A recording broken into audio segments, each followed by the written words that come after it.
So good afternoon once again. Nice to see you all, 7, 8 people here today. As Chris said, my name is ELީNA VީKSNE and I represent Latvian Ministry of Defense. I work for the National Cybersecurity Policy Coordination section for almost 3 years now. And today I would like to give my presentation on public-private partnership. But before we go to that, just a quick introduction. Why MOD? Why am I here from Ministry of Defense? In Latvia, MOD is the national coordinator both for cybersecurity and cyber defense. Actually, it hasn't been like that since the very beginning.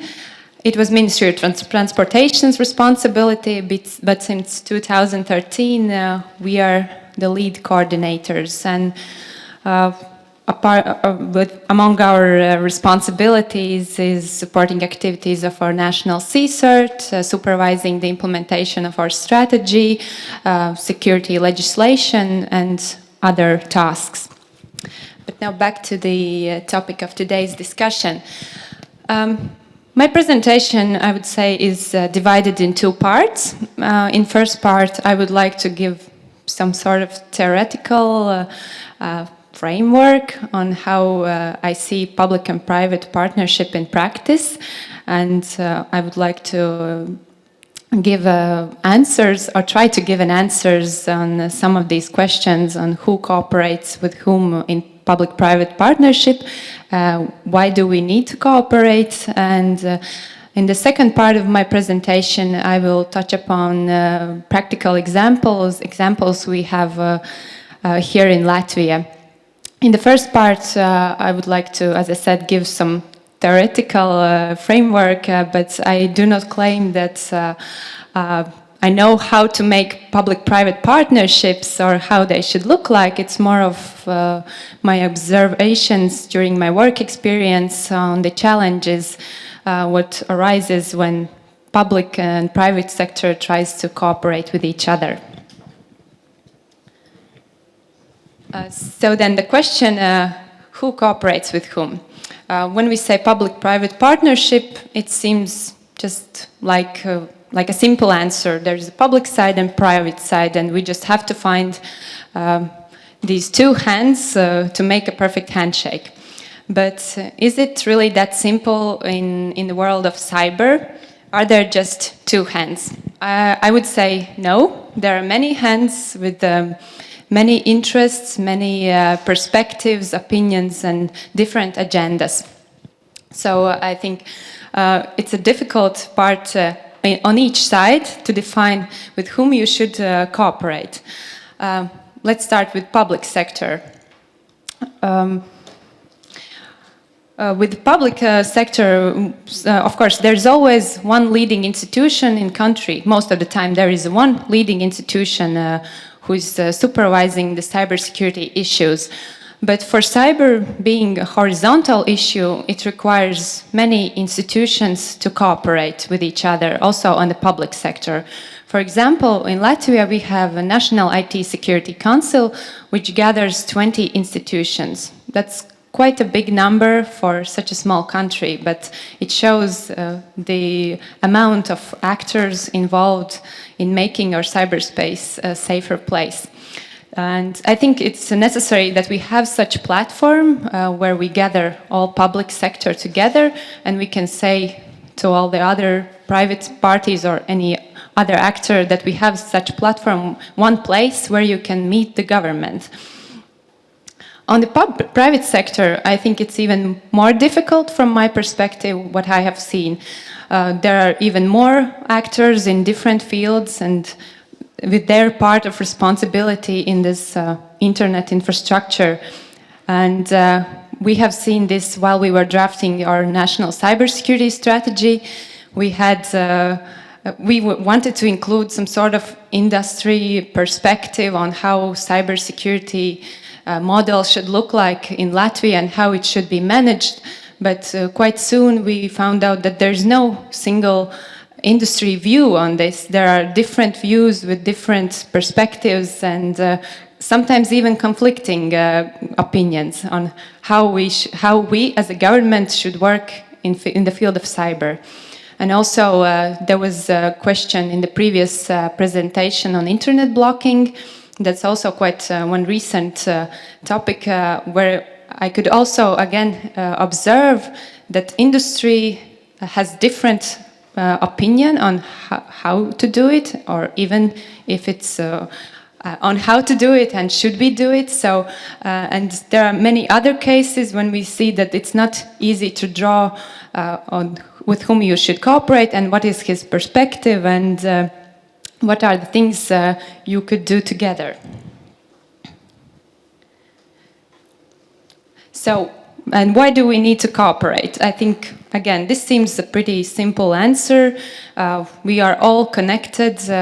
We as a government need to be in cyberspace with our policy, with our strategy to make the environment more safe. The private sector has its own part of responsibility. So we are so connected to each other, we can't avoid cooperation. But I would argue that there are three main reasons why we have to cooperate. Of course, one of the things is that we share the same threats and risks. As private companies need to protect their clients and the company itself, for us as a public sector in the government, we need to protect the government, again, itself, and all of us, the citizens of the country.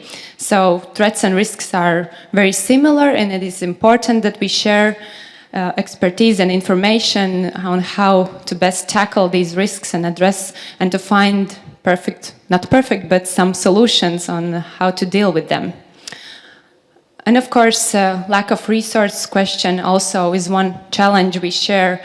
I think government is of course, always lagging behind the private sector in terms of salaries we can offer to IT security specialists, and also the resources we could invest in ICT system protection. But still, that's a common challenge we have, and we have to find ways how, for example, government can stipulate young people to study on ICT or ICT security, how private sector could engage and maybe raise the number of ICT security professionals. Another aspect of why we should cooperate is, of course, the shared responsibility. If we talk about challenges, I think we all understand that we have to cooperate in order to overcome these challenges. But responsibility, I think, is sometimes a little bit less discussed. But I think I want to emphasize the big role we all have in making cyberspace safer. As a government, we have this overarching task to protect our society and to protect the country and the government itself. But it's not easy to do if most of the infrastructure of the internet, of the ICT products we use every day and everywhere are produced, located, and are run by the private institution, private companies. So I think for the government it has become very challenging to make country safe in cyberspace if we do not cooperate with our private partners. So I think this aspect of responsibility should be emphasized sometimes even more on the private sector companies, because I think they have more in their hands on what they could control and how they develop their products and how do they approach security. And also, I think this responsibility applies to the users.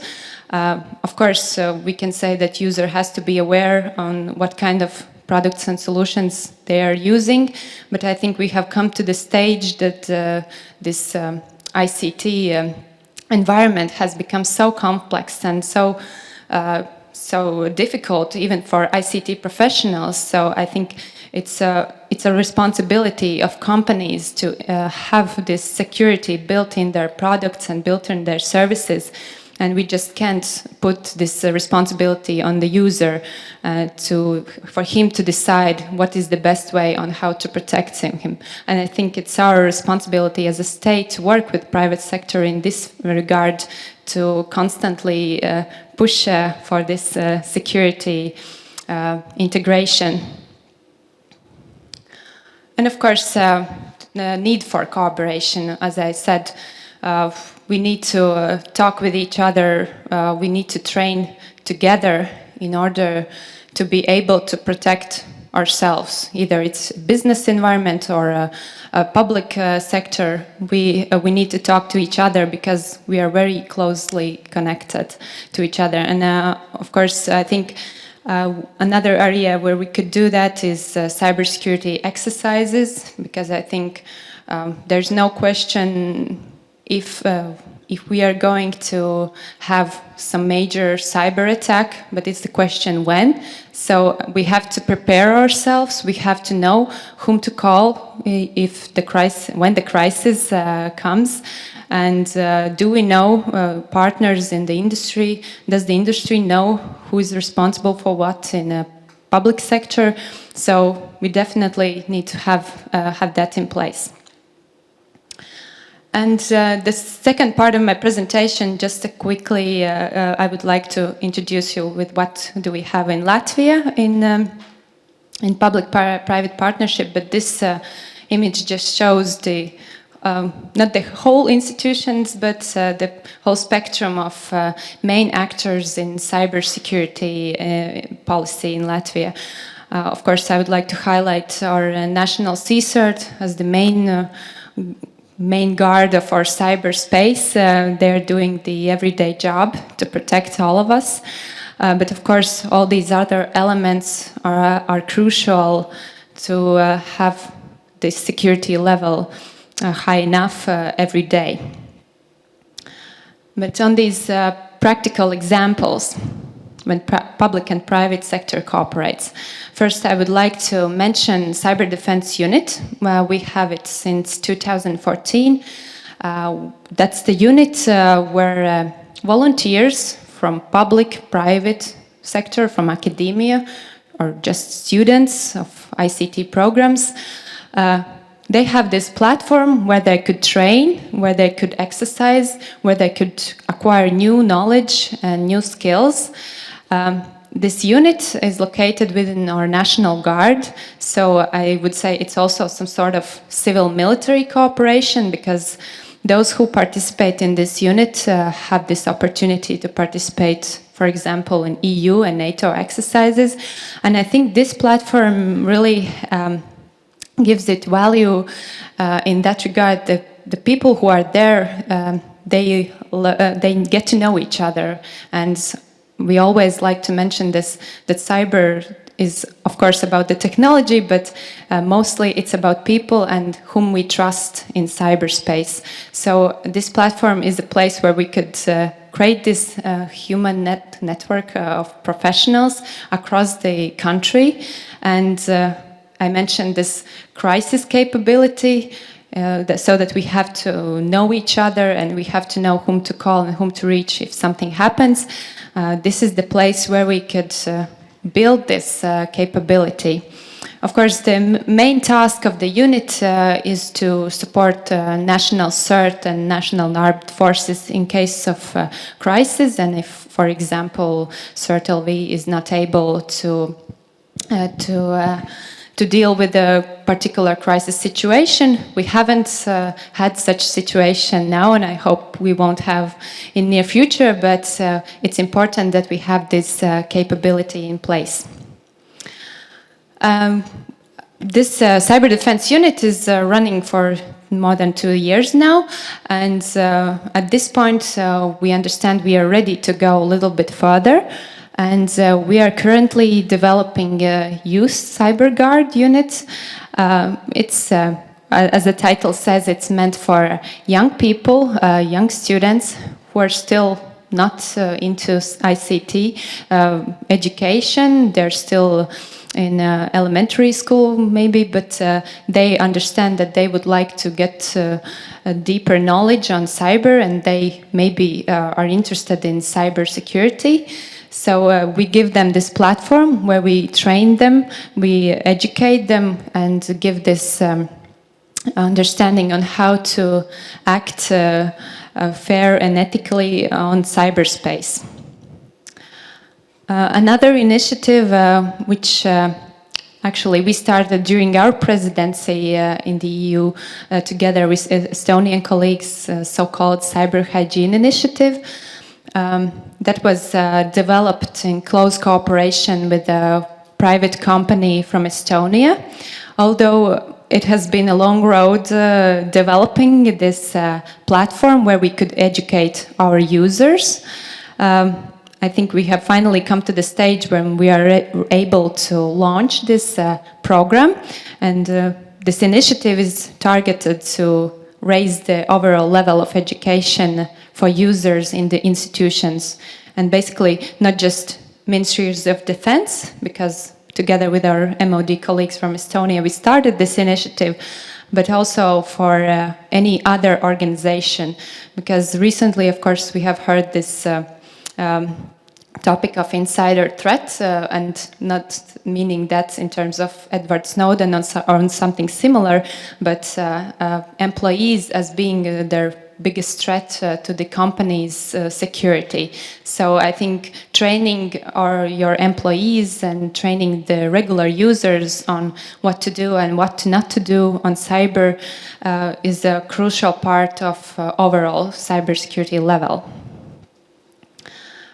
Then we have also project NetSafe Latvia, which is run by Safer Internet Center. It's more focused on child education by producing different kind of materials, training teachers, training policemen. But again, in this we see this education aspect as also very important part of raising the general level of security. Under our CERT, we have launched a quality label called Responsible ISP, and that's another, I think, another very good initiative where public and private sector cooperates. Basically, government offers this quality label for those ISP who are interested to raise the level of security of their network.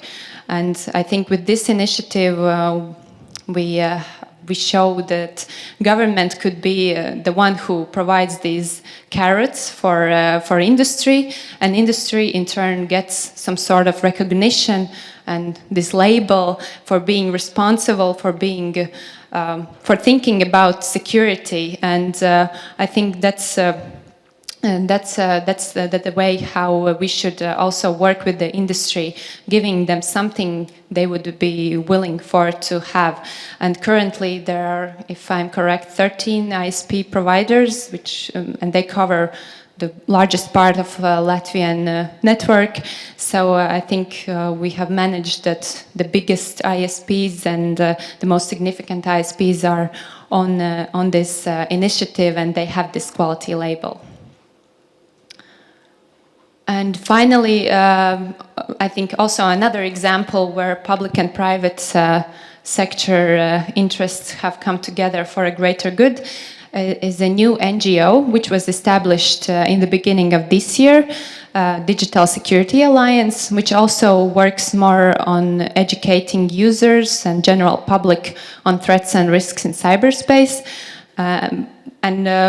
The way how public and private cooperates is that public sector gives expertise and knowledge on threats and risks and the most pressing incidents that are taking place in cyberspace, and the private sector, and this organization is mainly funded by banks who understand this the significance of users' education, and they again give this funding and resources to combine this knowledge of threats and adjust these threats and adjust the training materials in order to educate users on the threats. And I didn't mention that on the slide, but of course we heard today a lot about responsible disclosure policy, and that's definitely another initiative which hopefully will start in 2018, which will demonstrate public and private partnership and our openness to engage knowledge that exists in private sector. And I hope we will manage to do the necessary changes in the law so that we could allow ethical hackers to test our systems. But yeah, I think we are going in a good direction. And yeah, what I said in the beginning is that there is no way how we could achieve sufficient level of security if we are not cooperating. We have similar challenges, we have similar risks and threats, and we all have a responsibility in making cyberspace safer. So there's no other way how to achieve that if we do not cooperate. And by that, I would like to conclude my presentation. Thank you.